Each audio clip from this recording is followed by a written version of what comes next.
And I'd like to open this to any students with any questions, or adults with any questions. Okay, stand up, please. All right, one at a time. Go ahead. Just say it. You can introduce yourself. Everyone, I'm a sophomore here. My name is Werner Rees. My question is for Mr. Seeger. Mr. Seeger, earlier in your speech, you gave the example of a young, poor man walking through his neighborhood, killed by drug dealers, with a gun that was probably purchased illegally. And you proposed an assault weapons ban, or a semi-assault, or a semi-automatic ban to alleviate this problem.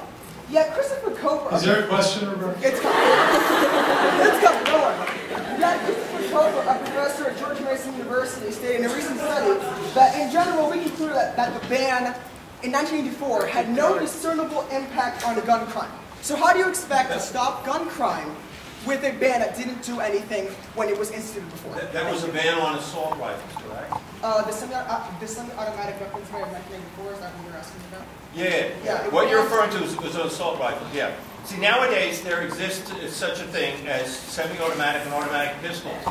The individual who shot up the Virginia Tech school had 2 pistols. Each one gave him the capability of within minutes firing over 100 shots each. Those weren't banned. They haven't been banned. They're still completely legal. Is there anyone from the other side who'd like to respond to that? So, it's the National Institute of Justice and the Department of I'm trying to find it right now. I can't have an issue because I actually did a study on this, and they found that over the past 20 years, gun violence is at an all-time low, and that any bans on weapons don't work. I have a story here, an individual, he built a firearm, an AK-47, out of, guess what, a shovel. He took the shovel, cut it off, heated the metal, flattened it, made a receiver, made the other parts, and he made an AK-47. In Australia, if you YouTube it, you find that now there's even more deadly firearms coming up in the markets built in underground machine shops. Things that even my friends that are gunsmiths are like, wow, how the heck did they build that in a basement machine shop? And the police have no idea where they're coming from. So the point here, the fundamental point, get to the root of the problem. If somebody is bent on committing a crime, obtaining a certain specific firearm, they will find a way. They build it in their own basement with some tools, or buy it illegally on the black market. Next question. Thank you. Carolyn. Okay. You want to say something? I'll just quickly, this is one of those things sort of like, we were talking about statistics, how either side can bend this or that. If you'd like, I can send to your school a report that the Brady Center to Prevent Gun Violence Campaign Commission. It will tell you how the assault weapons ban did work, not that it didn't work. So, okay. Let's get to the next question. No effect, and so there's no need for gun laws. How is this any different from any other law which are not followed by criminals and so do not really apply to criminals and so do not have an effect? What is the difference between the two? Thank you for that question. I'm not advocating for no laws. A state of no law is anarchy, and I'm not advocating that. What I'm advocating for is to stay within the framework of the intent of our framers, of our legal system, all right? So within that, what we can say is that it has been shown, and I think Alexander just spoke about this, that criminals don't follow laws. If someone is bound and determined to commit a crime, they're going to do it. And the net effect of increasing the number of laws controlling law-abiding individuals is not increasing their safety, but decreasing their safety. So my response is that instead of no laws, what we want to do is enforce the laws that are in place, find the laws that do not follow the Constitution, that are clearly unconstitutional, eliminate them, and by that same token, allowing individuals their free exercise of their Second Amendment right to then deter crime simply by the fact that we live in a civil society. Gun ownership is at an all-time high right now, but you don't see an increase in crime, you see a decrease in crime. Do you have any questions here from the middle? Good. Say it loud, please. Hi, my name is Bryce Robbins, and my question is for either of the Second Amendment gun advocates. Without tightening laws, how do you expect crazy people to stop obtaining weapons to hurt people? Well, people that have been adjudicated mentally ill by the courts are already not allowed to purchase firearms. However, there's been a lot of issues on the government side on enforcing these laws. Before what I'm doing today, I was an IT developer for 10 years, and I worked with the Department of Defense and the Department of Homeland Security on developing security and automation solutions for the import-export industry. And we worked on a project in the early 2000s on automating the entire terror watch list and criminal watch list on preventing them from importing and exporting anything into the country. The whole thing was streamlined. But in America today, I could talk about it for hours on how badly the federal government is enforcing the Federal National Instant Criminal Check System, which is the NICS system. So the problem has to be fixed on the other side. There's been a lot of criminals, like the Navy Yard shooter, that he should have never been able to purchase a firearm, but he did. Not because of the weakness of laws, but because of the enforcement of laws. Also in 2010, 76,129 individuals applied and lied on the federal 4473 form, which is the federal form to buy a firearm, that everybody fills out when you buy a firearm. Lied on it. Over 76,000 people. Do you know how many people were prosecuted and then subsequently convicted? Guess. These are criminals. Go and try to buy guns from gun stores. You have over 76,000. How many would you guess? Give me a number. None. Close.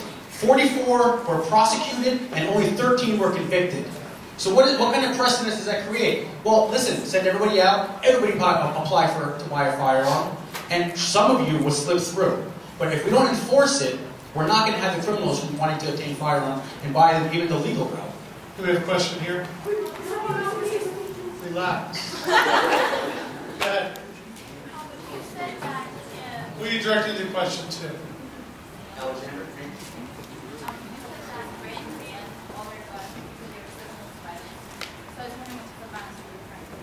Well, can you repeat her question? Yes. She said that Britain did ban firearms, except for a few hunting rifles, but their violence skyrocketed. So what kind of weapons you asked were being used? Knives, things that anybody can buy, machetes. There was an incident a few months ago where this guy was butchered to death by two men in the middle of the street, and nobody did anything. They had to wait, a long time for the police to even show up. So yes, their firearm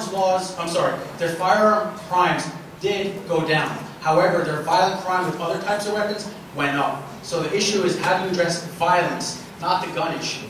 Because the gun issue is not creating someone to be violent. Just to follow up on that, Ben. Yeah, I was just going to say, you're going to find violent people all over, but you don't generally hear about a drive-by stabbing. People can go by and shoot 100 rounds at a time. So knives are a little different than guns. Okay, we have Ben. Stand up.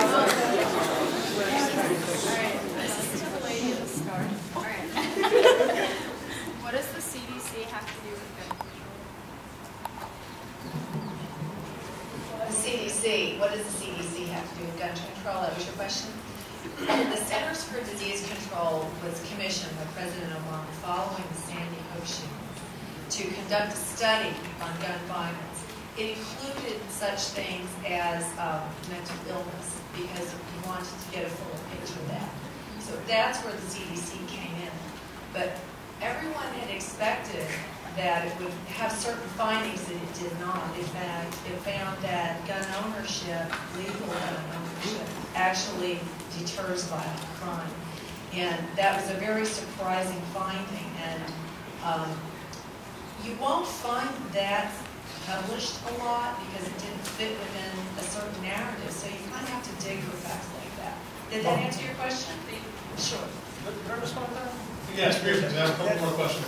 This is why I would say to you folks, if you really want to learn about this and know about it, you have to be very, very, very careful with statistics and how you interpret them and how you read them. As a matter of fact, if any of you guys go to college and ever major in psychology, this is the bane of all psych majors' existence, taking the course statistics. It's really, really difficult. In that particular study, could you just repeat that again? CDC said gun ownership went up. No, and I didn't say that. The CDC, the Centers for Disease Control, had a number of findings. And I can look at my... armed citizens are less likely to be injured by an attacker.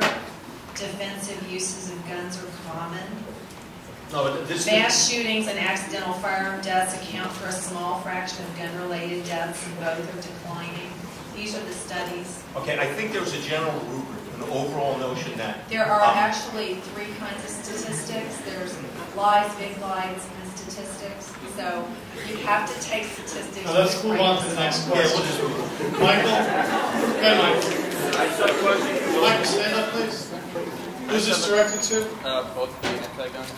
Okay, so both left, first and fourth, 1 and 4. You said a lot of large numbers for the rounds fired and things, and in all the occasions where you said there were school shootings, do you know how many of those guns were obtained legally?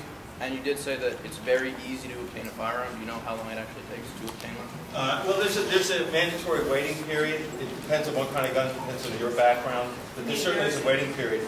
In New Jersey, that is, not across the country. There, in New York State, where I practice law, there is. I shouldn't say, to be perfectly correct,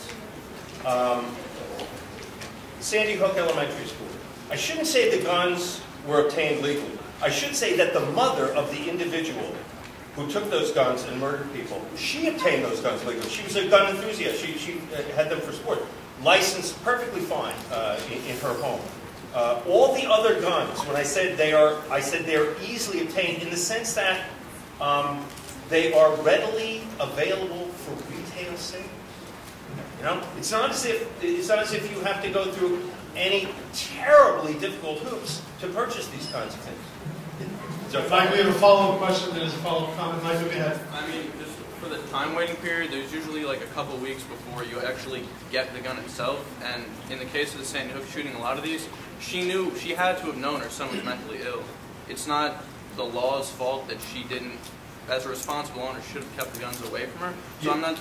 I agree with you. It's not the law's fault. The fact that these guns are available, the fact that a woman says, I really love gun sports, and that's why I have to have an automatic rifle, you know?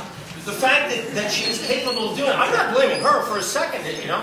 But the fact that she is capable of doing that because these guns are available is why, one of the reasons why we have these tragedies. All right, Mike. Let Mr. Ruby answer. Fully automatics were not used. Fully automatic rifles in America are extensively regulated, if not impossible to get, and it costs tens of thousands of dollars.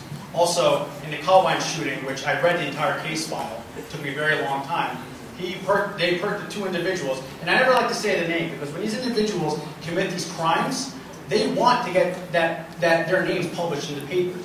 They want to be covered.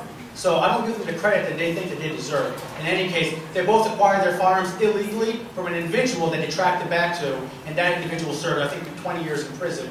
And not to also mention, they used propane tanks and improvised explosives. So what's to stop anyone going to buying 100 propane tanks, hiding it in some type of facility, and causing destruction? Still quickly? I just think, thinking about the Columbine, if I remember correctly, there was a young woman that purchased the guns for these children. They went out, if you've heard of straw purchaser, it's where you send somebody that can legally purchase a gun and purchase it, and then they give it to you because they know that you don't have it. So the guns, most guns start out legally. You know, guns don't start out illegally. Okay, and straw purchasing is already illegal, and you can't stop that. How are you going to stop straw purchasing? Okay, we do want to give opportunities for individuals to speak to our guest panelists one-on-one. So at this time, we're running late here, so we want to thank all four of our guest panelists.